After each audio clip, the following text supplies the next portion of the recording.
Hey everyone, my name is Danilo Petrovic. I'm Ilya Marchenko. I'm Denis Kudla. I'm Evgeny Donskoy. I'm Henry Laaksonen. I'm Peter Torebko, and you're listening to the Game to Love podcast.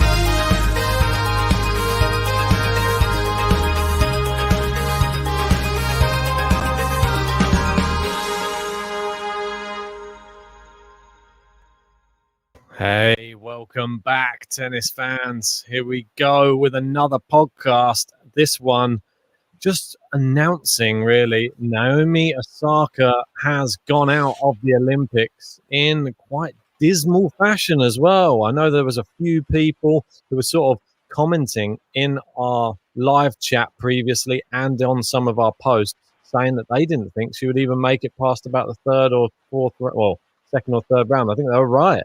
And JG, I'd watched the match after I'd woken up this morning, and I was a bit appalled, really, by the performance. Yeah, you might want to just check your mic. But on Osaka, yeah, it's just one of them things which is a bit bemusing, if I'm honest. Yeah, it's all good. It's all good. So with her, she's obviously the torchbearer. She was the face of Tokyo. Let's be honest. She's the highest paid female athlete. The spotlight is shown directly on her. And these people have been talking about Osaka now. She's been sort of the main person in the news for the last few months in terms of sporting stars, with all of the stuff of her mental health and pulling out of Roland Garros. But I don't really want to focus on any of that today. Let's just focus on her actual tennis. Yeah. Wasn't good enough. It just wasn't good enough. We was unfortunate not to be able to watch it live because it was in the middle of the night for us in the UK, like 4 a.m. So we didn't get to see that. But from the highlights I saw some good highlights posted on YouTube. She just did not turn up, especially in the first set. She lost the first set very convincingly to Marketa Vondrousova, who played brilliantly. I just want to add, she was very good. But Osaka there's something clearly missing for her. And I'm not sure what it exactly was because she was making so many uncharacteristic mistakes. It seems to me all of the attention she's getting from everyone has kind of distracted her from what's important, which is the actual tennis and playing the good tennis, which we know she can play. On the hard courts, the last few years, it's hard to really look at anyone who's been really better than her. She won the US Open. She won the Australian Open. She's kind of the best hard courter. In Japan as well, playing in front of her hometown people. I know there's no fans there, but it's still at home.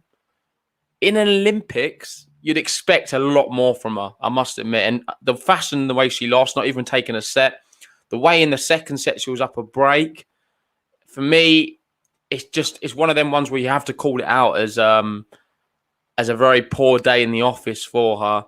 And I think she kind of deserves to be open to a little bit of criticism.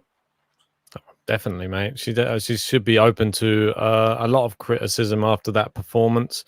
To go 4-love down in the first set, it was, I don't know what was going on there. I don't know what strategy she came into the match with. And it seemed her inside-out forehand was just missing constantly, and not missing by a smidge. It was missing by a wide margin. She didn't seem to change her tactics when Vondrousova's backhand seemed to be her best shot.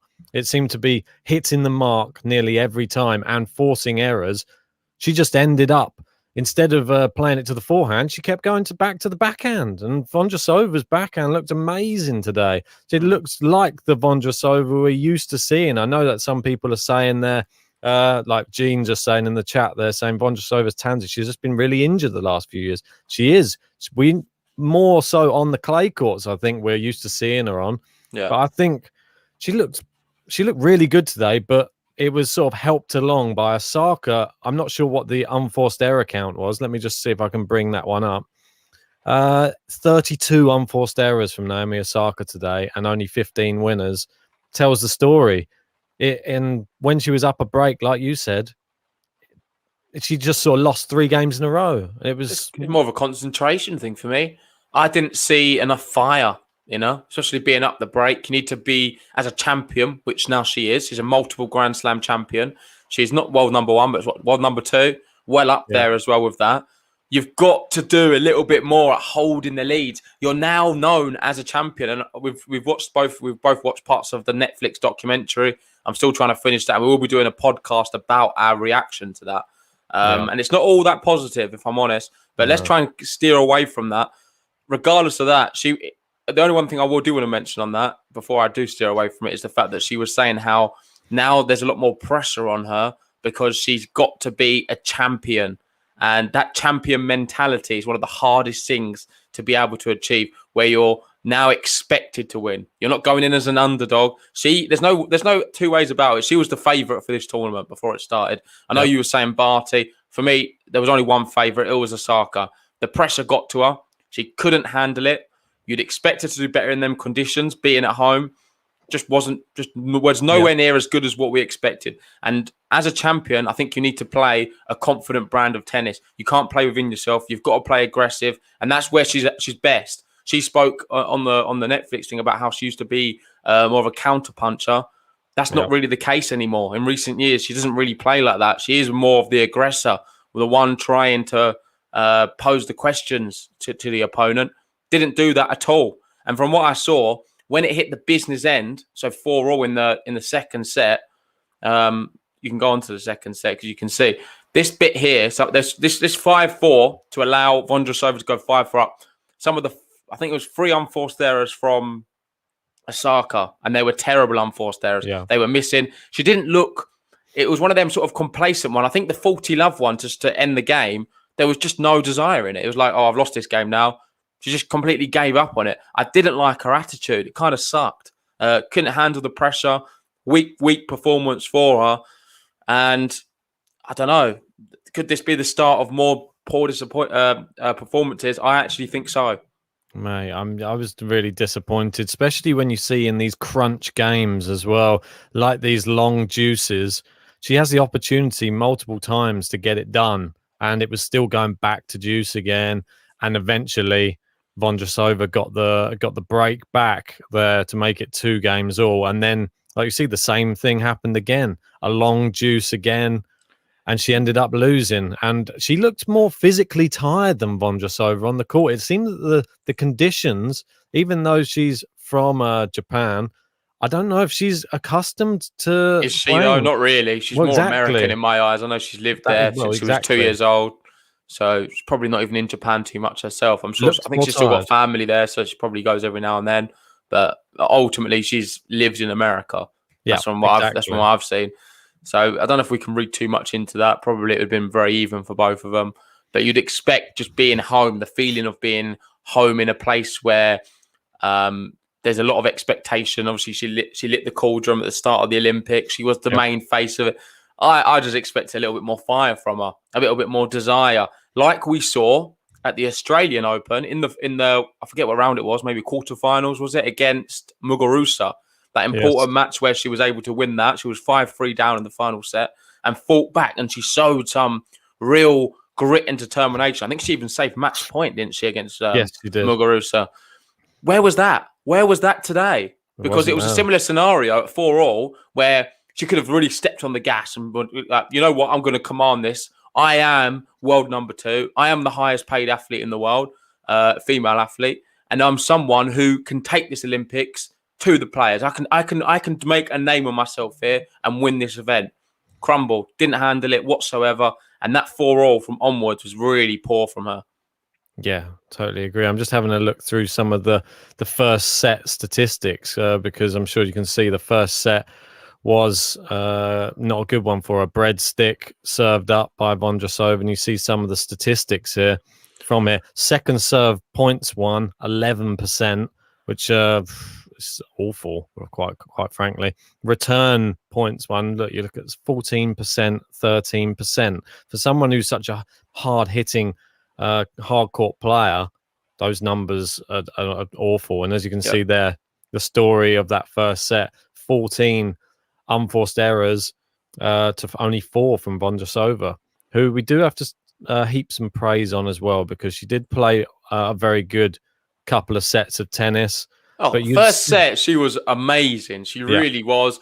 And Osaka played badly. So the 6-1, complete fair result and scoreline. Not really many qualms for that. I can't even criticize Osaka because I think she was just playing bad and was struggling. My criticism comes from Osaka in the second set because she actually upped the game and she made a match of it where I thought she was the better player for large spells of the second set from what I saw. I think Vondrousova started all right and she looked quite good in spells. She was very consistent from first set to second set. She probably stayed the same, if I'm honest, which was a very, very solid performance. But Osaka matched it in the second. Got to the business end where you'd expect her to, like, considering she's already had a break earlier on in the set, just to show a little bit more fight and thing, not give it away like that. Not on your own serve. You don't want to lose like this. It's a poor way to lose as someone like Naomi Osaka. And I just didn't see it. It got worse. I'm still going to go back to the 4-all moment where it was a game to love for Vondrousova. It was dreadful. Some of the worst tennis I've seen. And it was reminiscent of the first set, even worse from her. And that is just not acceptable. I think from that moment, I had an inclination that she probably would have been lost the match. In the next one, it would be broken. Because when you have a poor return game like that, you're just thinking, where's your head at? There's no rhythm going into your service game. And interesting to see that she does some press afterwards. Well, I'm glad you said, 'cause it leads on nicely to the next point. Like, I'm not sure exactly what kind of press she did, but I shared that screenshot with you, and she was clearly talking to some kind of press after the match. I've been looking long and hard to try and find the interview. I can't find it anywhere.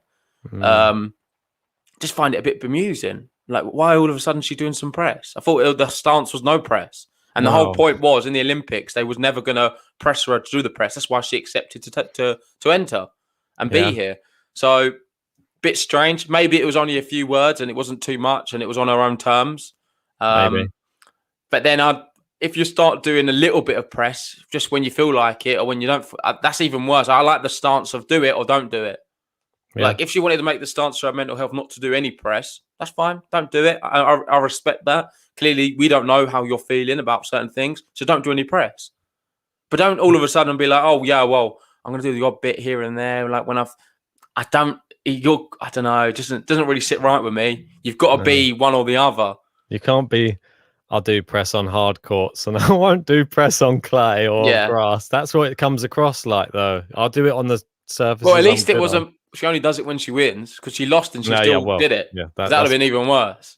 But then again, there's the whole question of, I don't want to do press, but I'm going to release a whole documentary of me being filmed and in depth on my whole life, which that was a weird time to release the documentary for me. But I don't think you can look too much into the release because this was planned ages ago.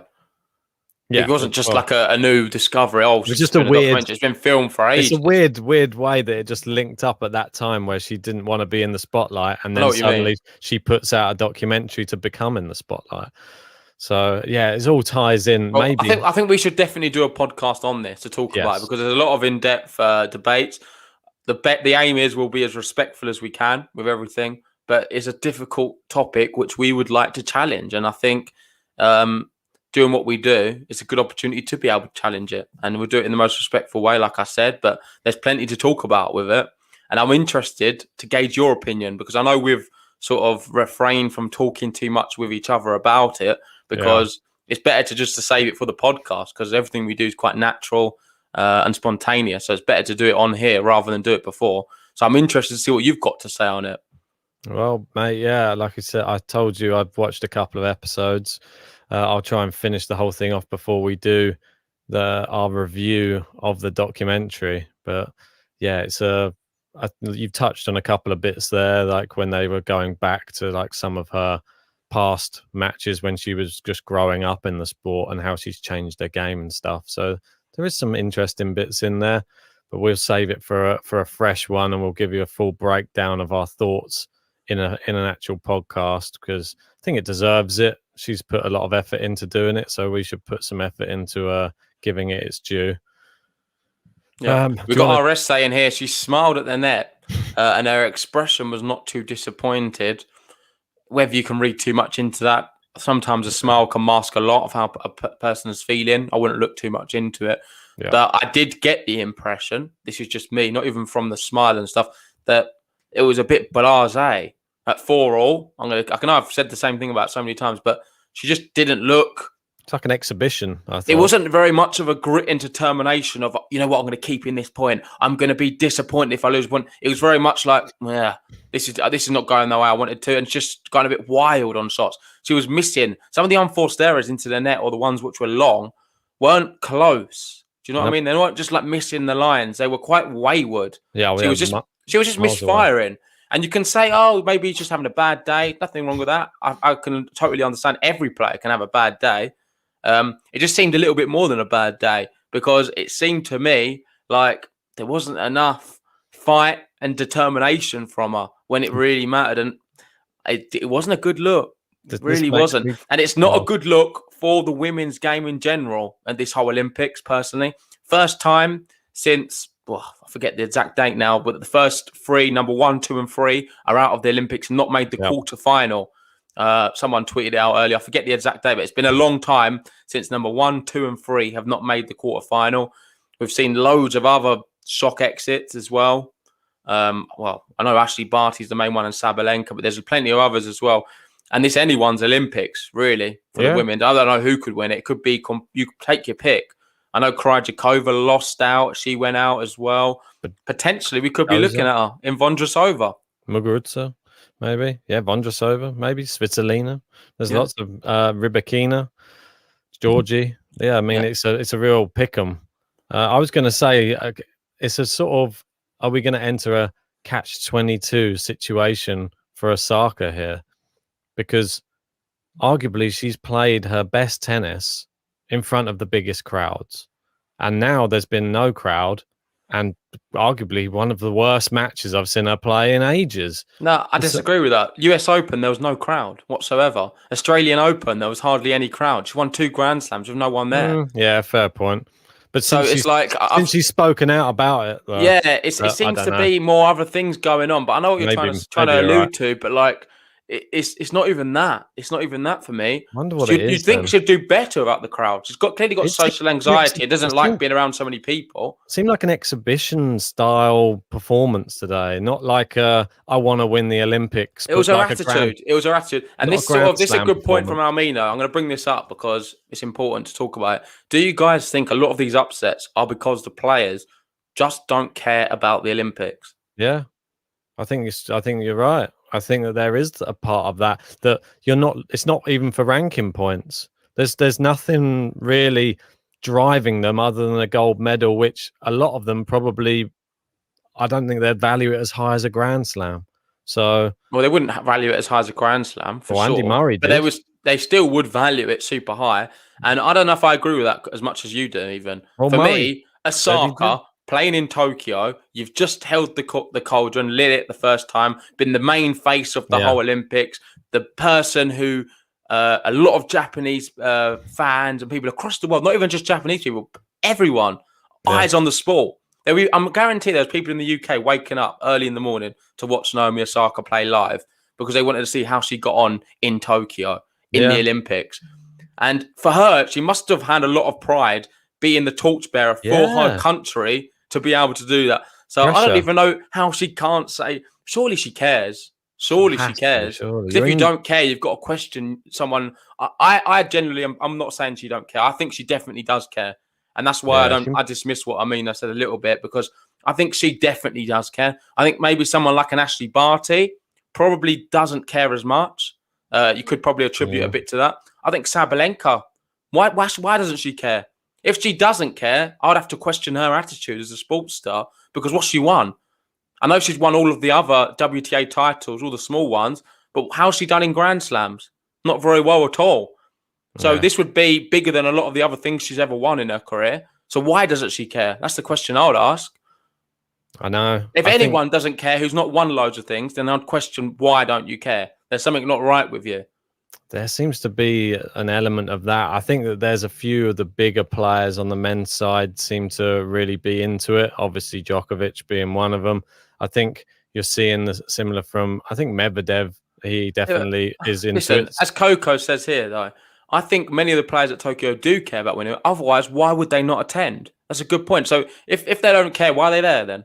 Because it was quite easy to just say, you could have easily put a little PR message out before and be like, oh, due to COVID, I don't really fancy going and risking it, and just bottle it and just be like, oh, I don't want to go. You can make any excuse in the world just to get out of it. It was the easiest possible opportunity this year to get out of the Olympics if you didn't fancy it.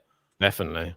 So these players, you'd got to argue, they actually wanted to be there because they valued the gold medal. But based off their performances, you'd have to say, I don't know, was it the wrong decision? Because are they just not coping with the conditions? Like it.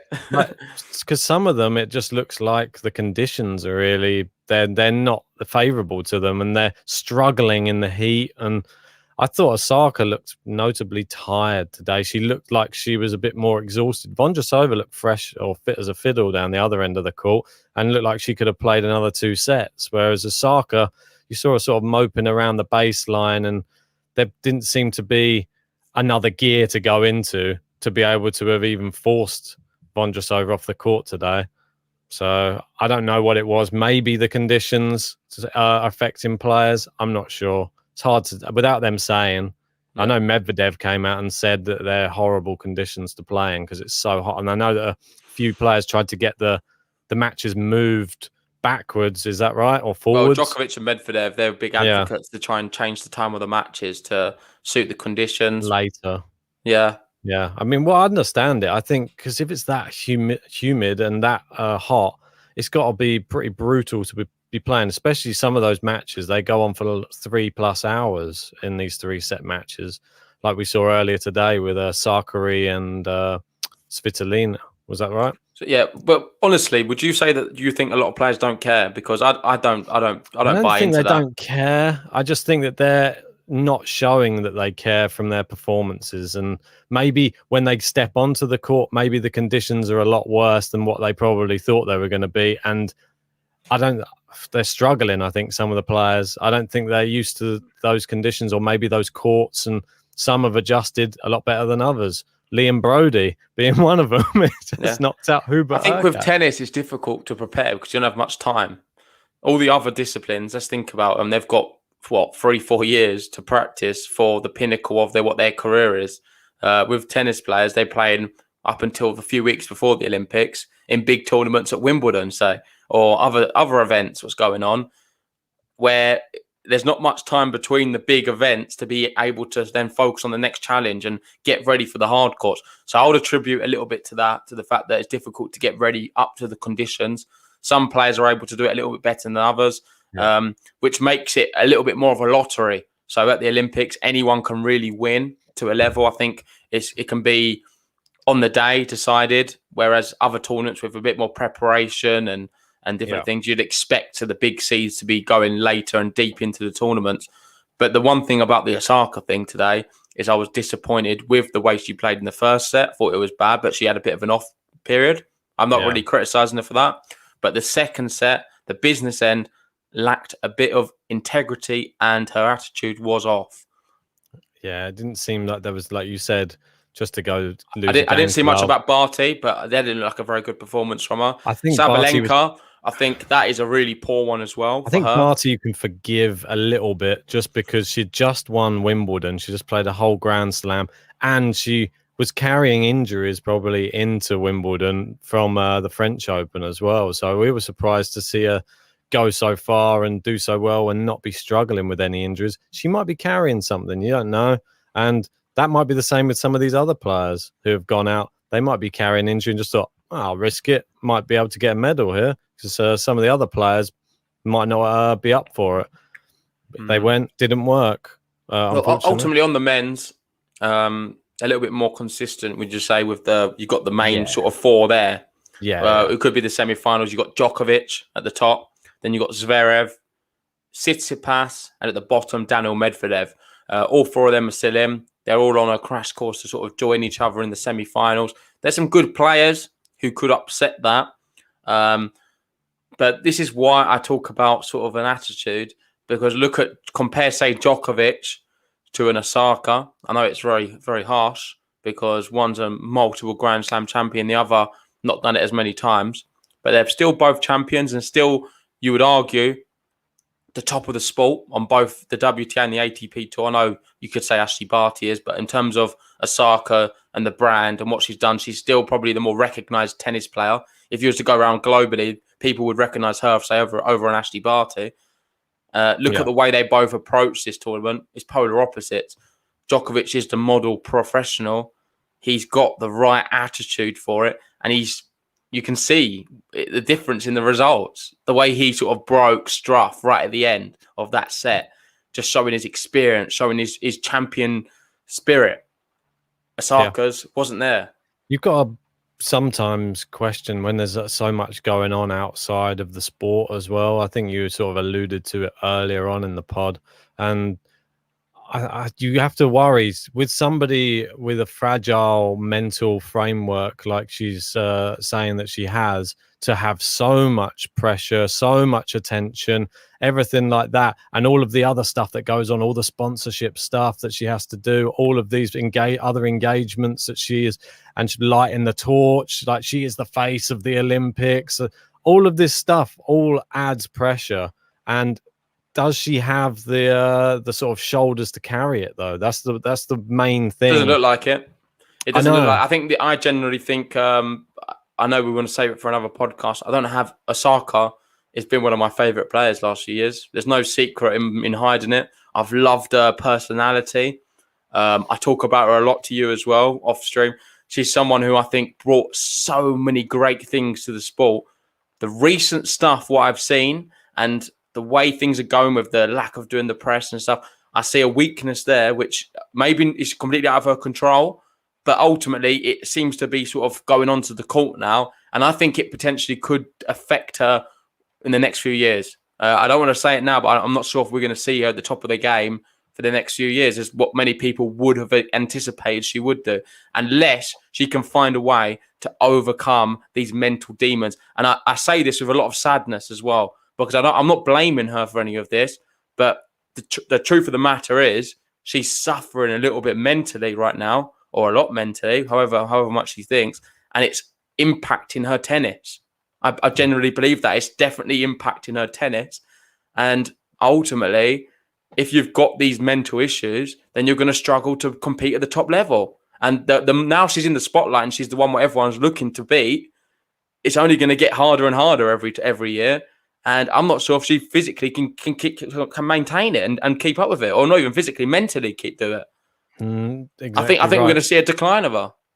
Well, this is exactly right, mate. And it's horrible. I watched an interview with Djokovic not so long ago. I can't remember he was on somebody's podcast, and he was sort of saying he had to overcome a lot of the similar sort of things where he was facing a lot of criticism. Obviously, once you've won a Grand Slam and you're expected to win more Grand Slams, you're the sort of everything closes in on you, and you just have to take a step back. And he said he got some good advice, just saying to remember why he was doing it all. Like, would you still be playing tennis if you didn't have all of this other stuff? What would you still do? Just having the racket in your hand, are you still having fun?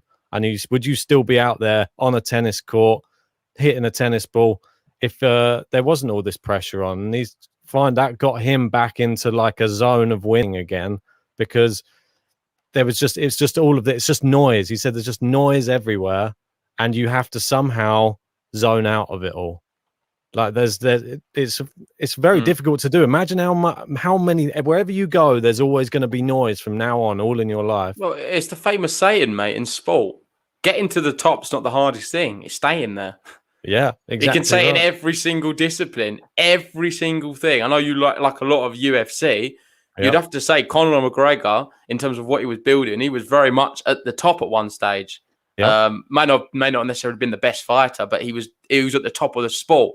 He's only he couldn't maintain it up there. A lot of people can't. That's why you look at, say, some of the other GOATs in other sports, and you've got so much admiration for what they've been able to do. Let's stick to tennis. Nadal, Djokovic, and Federer getting to the top and staying there.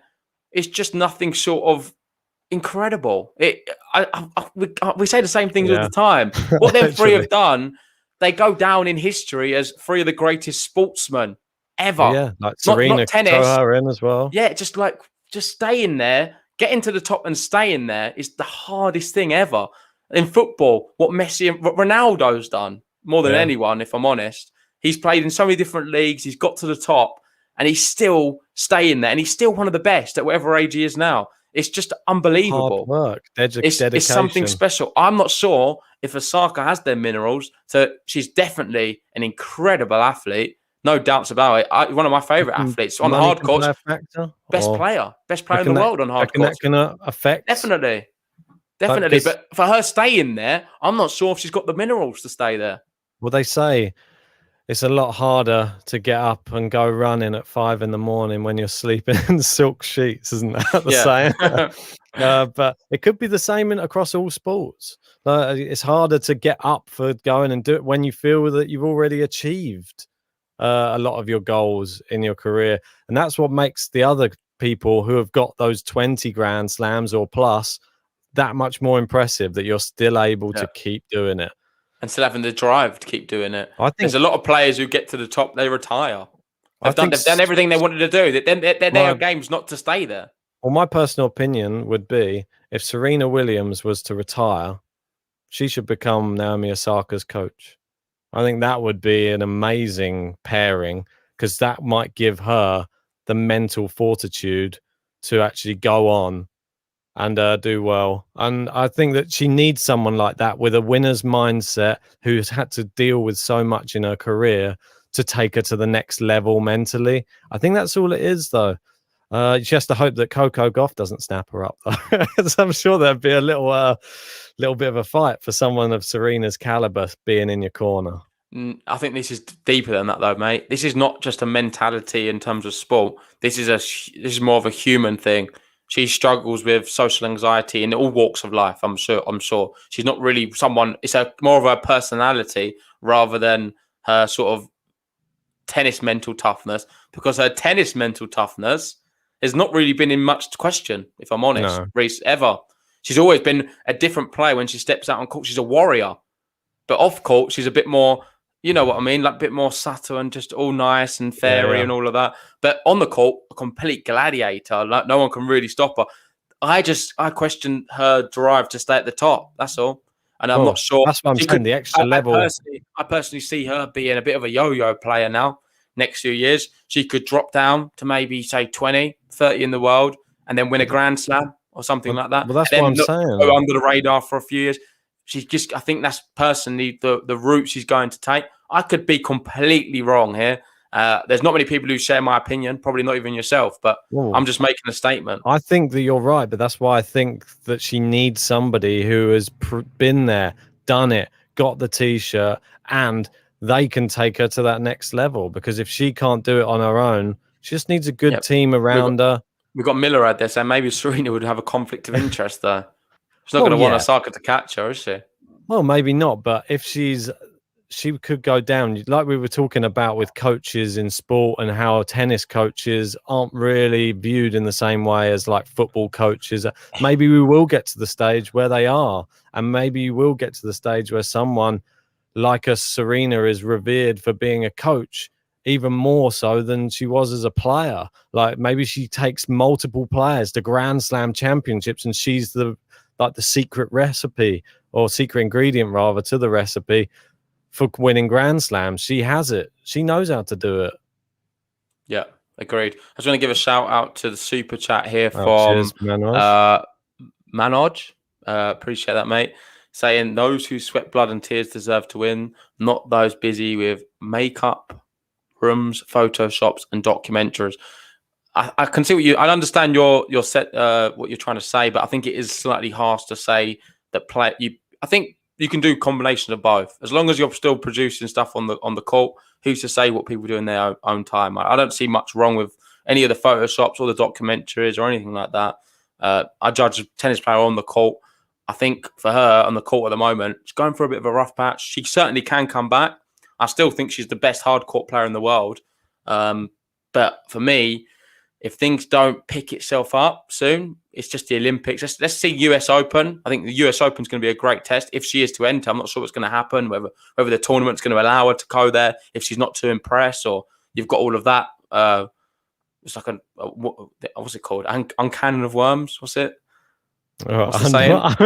Open up a can of Open worms. up a can of worms with all of that. But we'll have to see what happens. But if she is to go there and struggle and not play very well, the critics are going to be back out again. Yeah, they will be, mate. Oh, I think we've done this to the death now. I think we should probably wrap it up. It was only supposed to be 20 minutes. I think. Yeah, you got Almina saying, I like the reverse psychology, JG. Watch her win the next 2 slams and be number 1. I see what you're doing there. Mate, I'd love it. I really would. It'd work. I do like Osaka, but my prediction is I'm not sure if we're going to see as much greatness in the next few years from her. But hopefully we can do. We'll wrap it up there. Thanks for joining us, guys. If you haven't already, please hit the like button on the video. Subscribe. I know it's a bit of a sensitive topic we touched on at times with mental health. Just want to say, obviously, we are very aware of mental health as a whole. It's a topical thing, especially right now in COVID. A lot of people suffering with it. Best thing to do, talk out about it. It's not a weakness. You can't help it. You really can't. Hopefully, Osaka's not feeling too bad about how she feels at the moment. Yep. Fingers crossed. We'll see her in the next tournament. Back to her best again. See you guys.